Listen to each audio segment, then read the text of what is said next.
A Piece of String by Guy de Maupassant. The farmers and their wives were coming to Godeville because it was market day. The men were walking slowly. Some led cows with ropes, and their wives, who were walking behind the animals, hit them to make them go faster. They carried large baskets on their arms, from which chickens and ducks pushed out their heads. In the public square of Godeville there was a crowd of human beings and animals mixed together. The loud, screaming voices made constant noise.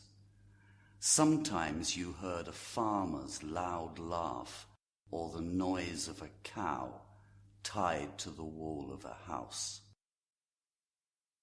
Mr. Hochecombe had just arrived at Godeville, and he was walking towards the public square when he saw on the ground a little piece of string. Hochecombe thought that he should keep everything useful.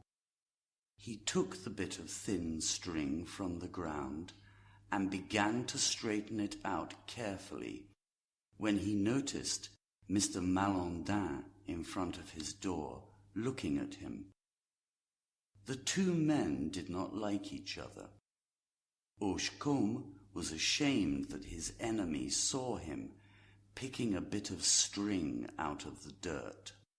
He hid the string quickly under his shirt, then in his trousers. Then he pretended to be still looking on the ground for something which he could not find, and went towards the market, his head forward. He was soon lost in the noisy and slowly moving crowd, which was busy with endless buying and selling. Then gradually the square emptied, and those people who had stayed too long were on their own in the silence. At Jourdain's restaurant, the room was full of people eating, just as the big square outside was full of carts of all kinds, yellow with dirt.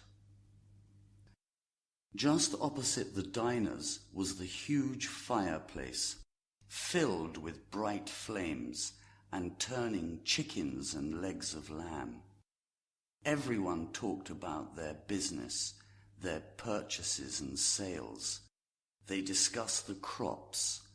The weather was good for green vegetables, but not for the wheat. Suddenly there was a public announcement.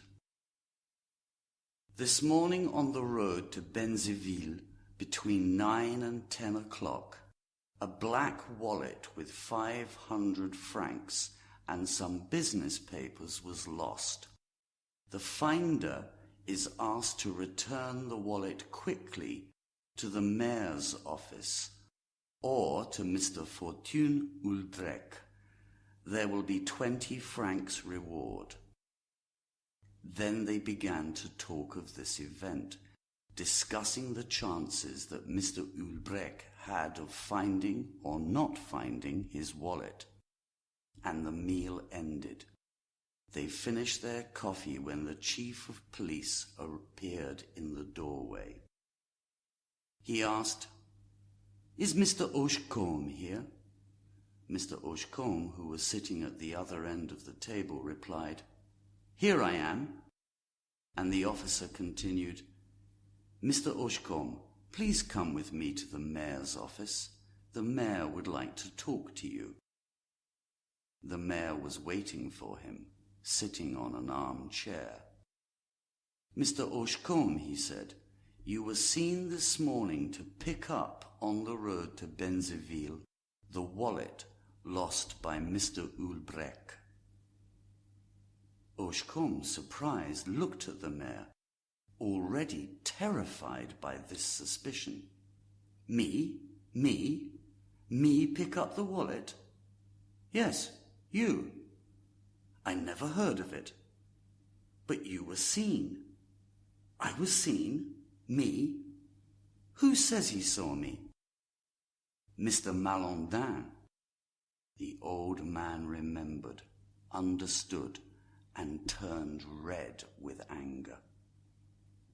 Ah, he saw me, the fool. He saw me pick up this string here, Mr. Mayor.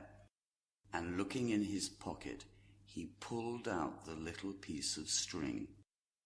But the mayor, suspicious, shook his head. You will not make me believe, Mr. Hochecombe, that Mr. Malandin, who is a trustworthy man, mistook this string for a wallet. Hochecombe was furious. He repeated, It's the truth, Mr. Mayor, I swear. The mayor continued, After picking up the object, you stood looking for a long while in the mud to see if any money had fallen out. The good old man choked with anger and fear. How anyone can tell such lies to destroy an honest man's reputation? How can anyone? There was no use complaining. Nobody believed him. They brought in Mr. Malandin, who repeated his story. They shouted at each other for an hour. Mr. Hochecombe asked the mayor to search him. Nothing was found on him. Finally, the mayor, very confused, let him go with a warning. The news spread. As he left the mayor's office, the old man was questioned by people in the crowd. He began to tell the story of the string. No one believed him. They laughed at him. He went along, stopping his friends, telling his story endlessly, showing his pockets turned inside out to prove that he had nothing in them. They said, Old thief, get out. And he grew angry, becoming hot and upset because nobody believed him, not knowing what to do and always repeating himself. Night came. He must leave. He started on his way with 3 neighbors. He showed them the place where he had picked up the bit of string, and all along the road he told his story. In the evening he spoke to people in the village. Again, everyone suspected him. It made him ill at night. The next day, about 1 o'clock in the afternoon, a farm worker returned the wallet and its contents to Mr. Ulbrich. The man said he had found the wallet in the road, but as he could not read, he carried it to the house and gave it to his manager. The news went through the area. Mr. Hochecombe was told. He immediately went and told everyone his story. What upset me so much was not the thing itself, as the lying. There is nothing so shameful as when people doubt you because of a lie. He told his story all day long. He told it on the road to people who were passing by, and in the coffee shop to people who were drinking there. He stopped strangers to tell them about it.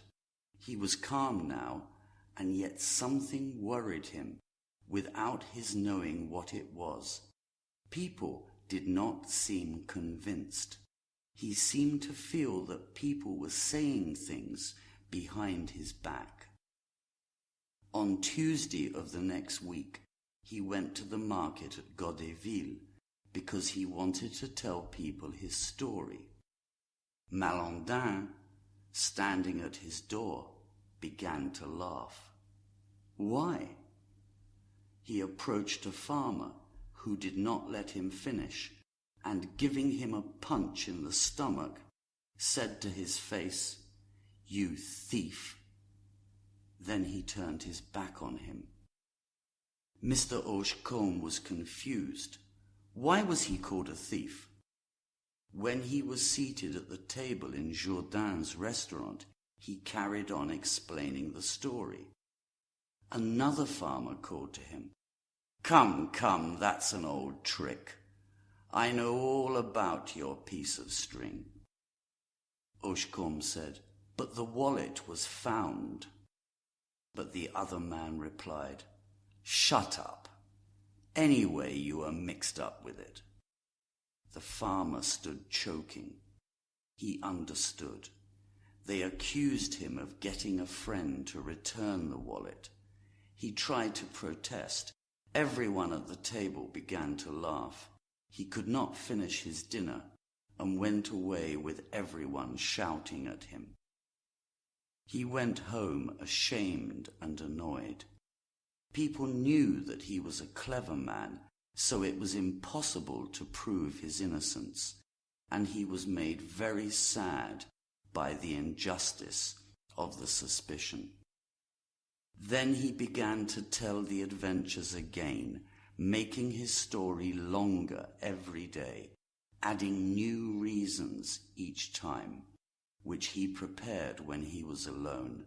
He thought of nothing except for the story of the string. But the more he explained, the less people believed him. He became ill from the stress. Toward the end of December, he was sick and stayed in his bed. He died in the first days of January, and in his fever he kept repeating his innocence. "A piece of string, a piece of string. Look, here it is, Mr. Mayor.